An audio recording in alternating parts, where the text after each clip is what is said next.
তাওহিদ হৃদয়ের জন্য এবারের বিপিএলটা বেশ ভালো কাটছে।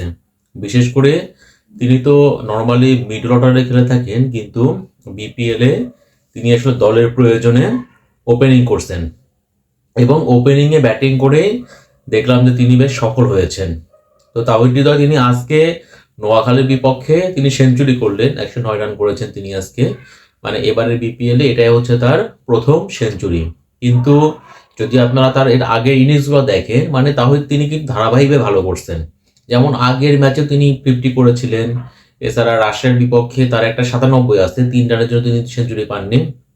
এবং দেখেন এই ধারাবাহিকভাবে রান করার কারণেই কিন্তু আজকে যে জিনিসটা হচ্ছে, সেঞ্চুরি করার পরে তিনি এবারের বিপিএলে সর্বাধিক রান সংগ্রহকারী যে ব্যাটারের তালিকাটা আছে সেখানে কিন্তু তিনি শান্তকে ছাড়িয়ে সবার শীর্ষে। মানে 10 ম্যাচে তিনি রান করেছেন হচ্ছে 378 রান এবং 3টা 50 করেছেন, একটা সেঞ্চুরি। এবং সেঞ্চুরি তিনি হচ্ছে আজকে করলেন নোয়াখালীর বিপক্ষে। তো তাহিদ হৃদয় রান করলে পারে অবশ্যই সেটা দলের জন্যই কিন্তু ভালো, কারণ আপনারা সবাই জানেন যে বিপিএল এর পরপরই আসলে বিশ্বকাপ, টি-20 বিশ্বকাপ আছে। যদিও বাংলাদেশের বিশ্বকাপ শেষ পর্যন্ত খেলা হবে কিনা এটা নিয়ে যথেষ্ট একটা শঙ্কা রয়েছে, বাট তারপরেও অফিসিয়াল যতক্ষণ পর্যন্ত কোনো বিবৃতি না আসবে ততক্ষণ পর্যন্ত আমরা ধরে নিব যে বিপিএল এর পরপরই বিশ্বকাপ। যেহেতু বিপিএল এর পরপরই বিশ্বকাপ, তাহলে তাহিদ হৃদয় তিনি যেভাবে ছন্দে আছেন, যেভাবে রান পাচ্ছেন, এটা কিন্তু বাংলাদেশ দলের জন্য আসলে খুব ভালো হবে। যদিও তাওহিদ তিনি কিন্তু ওপেনিং এ সফল, তিনি কিন্তু ওপেনিং এ ভালো করছেন, বাট তিনি কিন্তু বিশ্বকাপে বা ন্যাশনাল টিমে তিনি আসলে মিডল অর্ডারে তিনি কিন্তু খেলবেন, 4 নম্বর পজিশন বা 5 নম্বর পজিশন তিনি কিন্তু খেলবেন।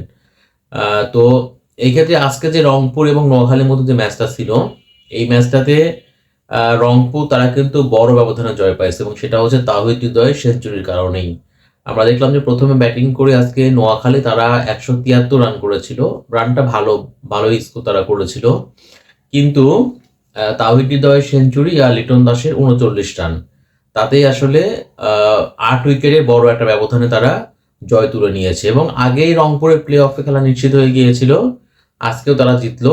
বাট নোয়াখালী এক্সপ্রেস এবারে বিপিএল এ তারা প্রথমবার খেলছে, তাদের জন্য আসলে বিপিএলটা খুব বাজে একটা বিপিএল গেল বলতে হবে, কারণ 10টা ম্যাচ খেলে মাত্র তারা 2টা ম্যাচে জয় পাইছে এবং টেবিলের একদম তলানিতে থেকে তাদের কিন্তু বিপিএলটা এবার শেষ হলো।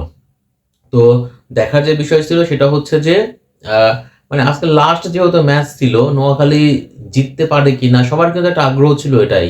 আলটিমেটলি দেখেন ওই মোহাম্মদ নবীর ছেলে তিনি আজকে সেঞ্চুরি করলেন, বাট আলটিমেটলি তিনি সেঞ্চুরি করলে পারেও এই দলটা কেন জানি মানে ঢাকা পর্বে এসে আসলে সুবিধা করতে পারলো না।